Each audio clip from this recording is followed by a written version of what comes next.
అందరికీ నమస్కారం. ఆంధ్రప్రదేశ్ ఓటర్లందరికీ ఒక విన్నపం. ఓటు వేయటం అనేది రాజ్యాంగం మీకు కల్పించిన హక్కు. మీరు ఏ వ్యక్తినైతే ప్రభుత్వంలో నిలబెట్టుకోవాలనుకుంటున్నారో, ఏ రాజకీయ పార్టీని అధికారంలో తీసుకురావాలనుకుంటున్నారో ఆ వ్యక్తి మీ జీవితాన్ని శాసిస్తాడు. మీరు కట్టుకునే బట్ట నుంచి, మీరు తినే తిండి దగ్గర నుంచి మీరు ఎలా బతకాలనేది నిర్ణయిస్తాడు. ఈ విషయాన్ని ఒక సినిమా రైటర్ పూరి జగన్నాథ్ చెప్పాడు. అద్భుతంగా చెప్పాడు. నిజమే. తెల్లారులేస్తే నువ్వు ఎలా బతకాలి, నువ్వు ఎట్లా ప్రయాణించాలి, ఎలా నిద్రపోవాలి, నువ్వు ఎలాగా వైద్యం తీసుకోవాలి, ఎలాంటి సిస్టంలో నువ్వు బతకాలి, నీ జీవితం ఎలా నిర్దేశించుకోవాలి అనేది మన చేతిలో ఉండదు, ప్రభుత్వం చేతిలో ఉంటుంది.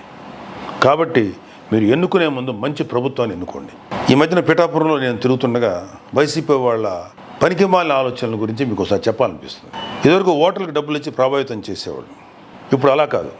ఎక్కడైతే ఓడిపోతాము అనే డౌట్ వచ్చిందో అక్కడికంతా వెళ్ళి ఓటర్లకు డబ్బులు ఇచ్చి ఓటు వేయమని అడగట్ల. మీరు దయచేసి పోలింగ్ బూత్స్కి వెళ్ళకండి, ఓటు వేయకండి, మీరు ఇంట్లో హాయిగా కూర్చోండి, ఈ డబ్బులు తీసుకోండి అని. నేను ఓటర్లకి ఒకటే రిక్వెస్ట్ చేస్తున్నాను, దయచేసి మీకున్న గొప్ప హక్కును మీరు పోగొట్టుకోకండి.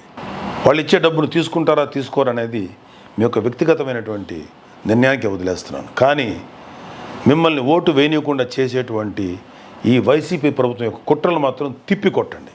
వాళ్ళు కనుక మిమ్మల్ని బెదిరిస్తే ఏమనకండి. కానీ ఇంట్లో నుంచి బయలుదేరి మీరు పోలింగ్ బూత్స్కి వెళ్ళి ధైర్యంగా ఓటేయండి. ఒకవేళ మిమ్మల్ని ఎవరన్నా బెదిరిస్తున్నా, ఒకవేళ మిమ్మల్ని ఎవరన్నా పోలింగ్ బూత్కి రావద్దని మిమ్మల్ని భయపెట్టినా పక్కనే ఉన్న పోలీసు వారి సహాయం తీసుకోండి. లేకపోతే కూటమికి సంబంధించినటువంటి ఏ అభ్యర్థికైనా, కూటమికి సంబంధించినటువంటి ఏ కార్యకర్తనైనా సహాయం అడగండి. ప్రతి వాళ్ళకి ప్రతి ఊర్లోనూ వాళ్ళ మనుషుల ఫోన్ నెంబర్లు ఉంటాయి, అడగండి. మమ్మల్ని ఇంట్లోంచి బయటికి రానివ్వట్లేదు, మేము పోలింగ్ బూత్కి వెళ్ళాలి అని అడగండి. మీకు ఎవరో ఒకరు సహాయానికి వస్తారు. అలాగే ఎలక్షన్ కమిషన్ వారికి కూడా నా వ్యక్తిగతమైన విన్నపం, ఎవరైతే ఇంట్లోంచి బయటికి రానివ్వరో వాళ్ళకి మేము పోలింగ్ బూత్కి ఓటు వేయాలి, మాకు రక్షణ కల్పించండి అని చెప్పి వారిని రిక్వెస్ట్ చేసే విధంగా మీరు ఒక టోల్ ఫ్రీ నెంబర్ ఇవ్వండి. ఇది ఎలక్షన్ కమిషన్ చేయాల్సిన ఇంకొక బాధ్యత అని నాకు అనిపిస్తుంది. ఇలాంటి థ్రెట్టింగ్ వాతావరణం, ఇలాంటి బెదిరింపు వాతావరణంలో ఓటర్ కొన్నిసార్లు రాలేకపోవచ్చు. దయచేసి మీరు ఒక టోల్ ఫ్రీ నెంబర్ ఇస్తే ఆ నెంబర్కి ఫోన్ చేయగానే ఆయా ఇంటికి వెళ్ళి ఆ ఓటర్ని సేఫ్టీగా పోలింగ్ బూత్ వరకు తీసుకొచ్చి తిరిగి దింపే బాధ్యతని ప్రభుత్వం తీసుకోవాలి, ఎలక్షన్ కమిషన్ తీసుకోవాలి. దీనికి సంబంధించి ఏదైనా ఒక మెకానిజం ఉంటే చూడండి. 90% వేస్తారు, కానీ ఒక 10% పీపుల్కి భయం ఉండొచ్చు. అలాగే ప్రజలందరూ కూడా స్వచ్ఛందంగా ఓటింగ్లో పాల్గొనండి.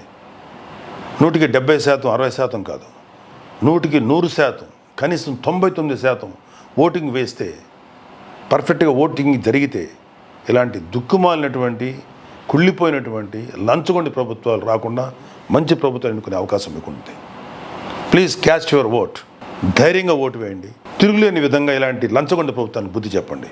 జై జనసేన, జై బీజేపీ, జై తెలుగుదేశం, జై హింద్.